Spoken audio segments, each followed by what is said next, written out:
Tout est cassé et c'est ici que vous le voyez. Parce que vous pensez vraiment que ça ne l'aurait pas affecté? Regardez bien Vinicius, quand le Real Madrid célèbre son but gagnant hier soir. Là, il marche à côté de Valverde. Il va continuer à marcher. Valverde va serrer son coéquipier dans ses bras. Va continuer à célébrer, lui marche encore.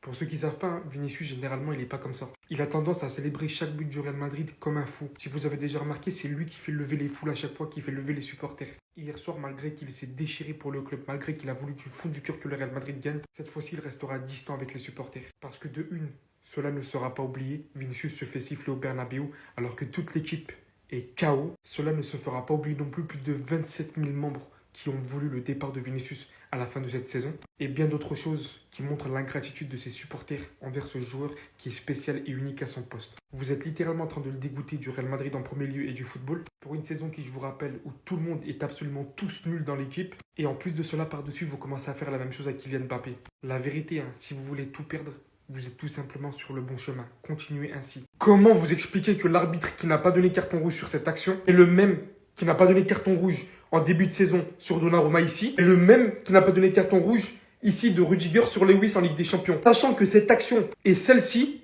c'est en une semaine. Et dites-vous, le pire dans tout ça, c'est que de base, il avait mis carton rouge sur cette action. Il est quand même allé voir à la VAR pour confirmer son incompétence et il a retiré le carton rouge. Et par-dessus tout ça, je me demande comment cela a pu arriver.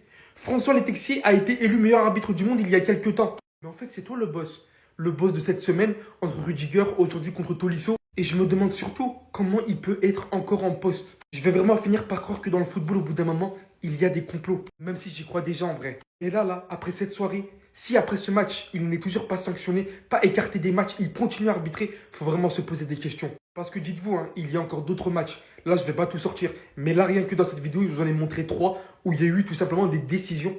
Mais pas possible. Va vraiment falloir faire quelque chose le plus rapidement possible. Au bout d'un moment, le football ne peut pas tolérer de telles décisions. Ne peut pas jouer avec de tels arbitres.